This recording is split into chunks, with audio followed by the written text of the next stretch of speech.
Good morning प्यारे बच्चों। तो आज हम पढ़ेंगे संस्कृत का तीसरा लेसन, कक्षा 8 का तीसरा लेसन, जिसका नाम है आत्मश्रद्धायाः प्रभावः, यानी आत्मश्रद्धा का क्या प्रभाव होता है इसके बारे में हम पढ़ेंगे। चलिए पाठ स्टार्ट करते हैं। एकः बालकः आसीत्, एक बालक था। तस्य नाम एकलव्यः आसीत्, उसका नाम एकलव्य था। सह धनुर्विद्यां पठितुम् इच्छित स्म, वह धनुर्विद्या पढ़ने की इच्छा रखता था या उसकी इच्छा थी कि वो भी धनुर्विद्या सीखे। एकदा सह द्रोणाचार्यस्य समीपम् अगच्छत्, एक दिन वह द्रोणाचार्य के पास जाता है। अवदत् च, और बोलता है, गुरुदेव अहम अपि धनुर्धरः भवितुम् इच्छामि। गुरुदेव मैं भी धनुर्धर बनना चाहता हूँ। कृपया माम स्वीकुरु, कृपया मुझे भी स्वीकार करो, अपने शिष्य के रूप में स्वीकार करो। आचार्य प्रत्यवदत्, आचार्य ने जवाब दिया, अहम कौरवान पांडवान च पाठयामि, मैं कौरवों और पांडवों को पढ़ाता हूँ। अहम भवतः शिष्य रूपेण स्वीकारम कर्तुम न शक्नोमि, मैं आपको शिष्य के रूप में स्वीकार नहीं कर सकता। परंतु आचार्यं प्रति तस्य श्रद्धा शिथिला न अभवत्, लेकिन आचार्य के प्रति एकलव्य की श्रद्धा बिल्कुल भी शिथिल नहीं हुई, बिल्कुल भी कम नहीं हुई। सः आचार्यस्य द्रोणस्य एकां मूर्तिम अरचत, उसने आचार्य द्रोण की एक मूर्ति बनाई। सह प्रतिदिनम मूर्तिम अनमत, वह प्रतिदिन मूर्ति को नमस्कार करता था। प्रातः कालात् सायंकाल पर्यंतम, यानी प्रातः काल से लेकर सायंकाल तक धनुर्विद्यायाः अभ्यासम अकरोत्, धनुर्विद्या का अभ्यास करता था। वह गुरुदेव की मूर्ति बनाई, उस मूर्ति के सामने वह सुबह से लेकर शाम तक धनुर्विद्या का अभ्यास करता था। शनेः शनेः सह कुशलम धनुर्धरः अभवत्, धीरे धीरे वह एक कुशल धनुर्धर बन गया। एकदा तस्मिन् वने गुरुद्रोणः पांडवैः कौरवैः च सह आगच्छत्, एक दिन उस वन में गुरु द्रोणाचार्य पांडवों और कौरवों के साथ आए। एकः कुक्कुरः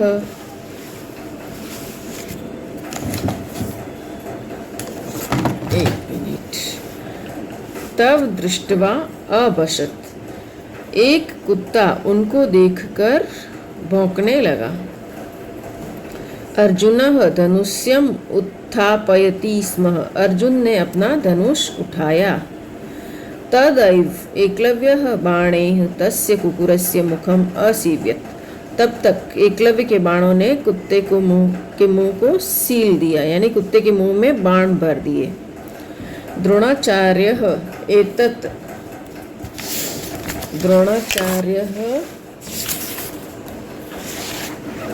एतत् दृष्ट्वा तत्र आगच्छत् तं च अपृच्छत्, द्रोणाचार्य ने यह देखा तो द्रोणाचार्य वहां आके पूछने लगे, कह तव आचार्य, तुम्हारे आचार्य कौन है? उनको एकलव्य को देख के आश्चर्य हुआ, क्योंकि अर्जुन ने बाण उठाया तब तक तो उसने कुत्ते के मुंह में बाणों की बौछार कर दी, यानी बाणों से कुत्ते का मुंह भर दिया। ये देखकर गुरु द्रोणाचार्य आश्चर्यचकित हो गए और वो बालक के पास आकर पूछने लगे कि तुम्हारे आचार्य कौन है, तुम्हारे गुरु कौन है? तदा सह द्रोणाचार्यम ताम मूर्तिम अदर्शयत, तो उस बालक ने द्रोणाचार्य की मूर्ति के सामने इशारा किया कि ये मेरे गुरु है। एकलव्यः गुरु श्रद्धायाः स्वश्रद्धायाः च प्रतीकम अस्ति, एकलव्य की गुरु के प्रति श्रद्धा एक स्वयं के प्रति श्रद्धा के प्रतीक है। एकलव्य अस्मान शिक्षयति, एकलव्य हमें यह शिक्षा देते हैं। स्वयं ज्योति ही स्वयं प्रज्ञः भवतु। हमारा ज्ञान ही हमारे लिए उपयोगी होता है, या हमारा ज्ञान ही हमें पथ दिखाता है या पथ प्रदर्शक बनता है। यदि अस्मासु आत्मश्रद्धा अस्ति तर्हि का अपि सिद्धि दुर्लभा न अस्ति। यानी अगर हमारे प्रति हमारी खुद की आत्मश्रद्धा है, इतनी दृढ़ श्रद्धा है हमारे में, अपने आप पर इतना विश्वास है, तो कोई भी चीज़ आपके लिए दुर्लभ नहीं हो सकती।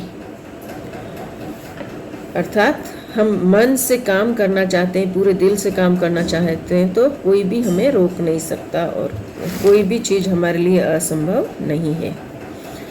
अनंतरम आत्मश्रद्धायाः बलेन सह श्रेष्ठः धनुर्धरः अभवत्। अंत में आत्मश्रद्धा के बल पर वो श्रेष्ठ, दुनिया का सर्वश्रेष्ठ धनुर्धर बना। तो बच्चों, आपको पाठ समझ में आ गया होगा, और नहीं आया हो तो वीडियो को वापस रिपीट करिए और वापस देखिए। अब हम शब्दों के अर्थ देख लेते हैं। पठितुम यानी पढ़ने के लिए, भवितुम होने के लिए, प्रत्यवदत् यानी प्रति उत्तर दिया, जवाब दिया, न शक्नोमि यानी नहीं कर सकता हूँ, भवतः आप, शिथिला यानी ढीली या सुस्त, प्रतिदिनम यानी हर रोज, शनेह शनेह यानी धीरे धीरे, तदैव यानी तब भी, कुकुरः कुत्ता, अनंतरम बाद में, यदि तरही यदि तो, अनमत नमन किया, प्रातः कालात् सुबह से, न अभवत नहीं हुआ, उत्थापयति उठाता है, असिव्यत सील दिया, अस्मान यानी हमें।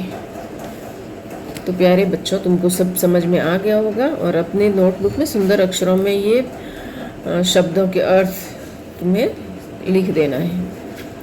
अब जो आगे पहला प्रश्न है स्वाध्याय का, वह है निम्नलिखित शब्दों का उच्च स्वर में उच्चारण कीजिए। यानी ऊंची आवाज में आपको इन शब्दों को स्पष्ट रूप से बोलना है।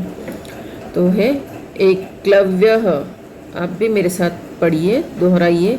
एकलव्यः धनुर्विद्यां द्रोणाचार्यस्य अगच्छत्, स्वीकुरु प्रत्यवदत् शिष्यरूपेण, पर्यन्तम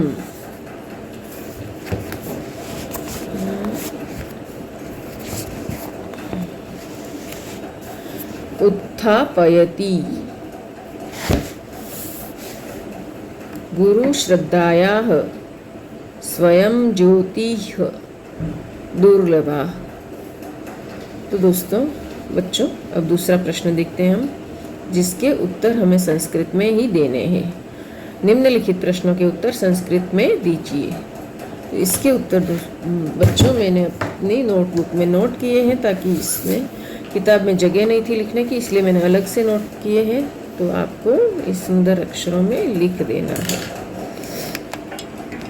इसका स्क्रीनशॉट ले लेना ताकि आप आराम से लिख सको।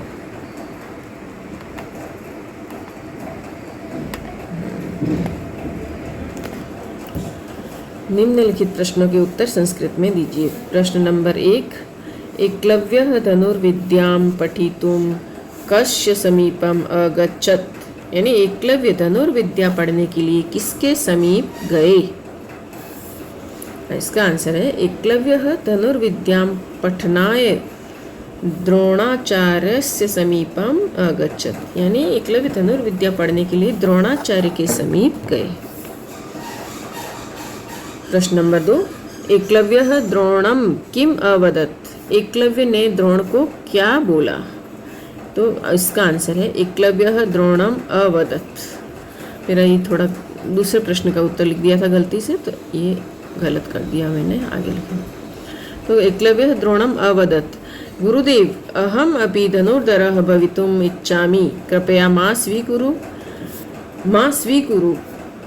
यानी एकलव्य ने आचार्य द्रोण से कहा कि गुरुदेव मुझे भी धनुर्विद्या सीखनी है, मुझे आप शिष्य के रूप में स्वीकार कीजिए। नंबर 3 में है द्रोणः एकलव्यम किम अवदत्, फिर द्रोण ने एकलव्य को क्या कहा। तो आंसर है द्रोणः एकलव्यम अवदत् अहम कौरवान् पांडवान् च पाठयामि, मैं कौरव और पांडवों को पढ़ाता हूँ। अहम भवतः शिष्य रूपेण स्वीकारम कर्तुम न शक्नोमि, मैं तुम्हें अपने शिष्य के रूप में स्वीकार नहीं कर सकता। नंबर 4 में है एकलव्य बाणैः किम अकरोत्, एकलव्य के बाणों ने क्या किया। तो एकलव्य बाणैः एकस्य कुकुरस्य मुखम असेव्यत्, एकलव्य के बाणों ने एक कुत्ते का मुंह सील दिया। द्रोणाचार्य एकलव्यम किम अपृच्छत्, द्रोणाचार्य ने एकलव्य को क्या पूछा। तो आंसर है द्रोणाचार्य एकलव्यम अपृच्छत् कः तव आचार्यः, तुम्हारे आचार्य कौन है। क्योंकि द्रोणाचार्य को आश्चर्य हुआ कि इतना महान धनुर्धर है तो इसके गुरु कौन हो सकते हैं। तो प्यारे बच्चों, ये पाठ हमारा यहाँ पे ये प्रश्नों के उत्तर खत्म हो गए हैं। हम आगे के प्रश्न देखते हैं। मैं इसको अच्छे से कर देती हूँ ताकि तुम स्क्रीनशॉट लेके लिख सको। मैं इसको थोड़ा सा ऊपर कर देती हूँ।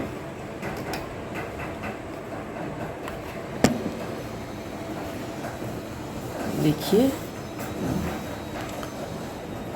स्क्रीनशॉट लेके अच्छे से लिखिए या फिर वीडियो को पॉज करके लिखिए।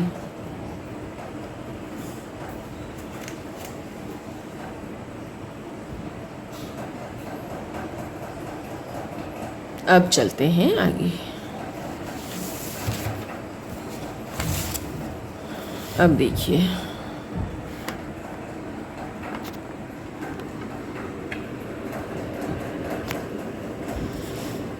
कोष्ठक में दिए शब्दों में से योग्य शब्द चुनकर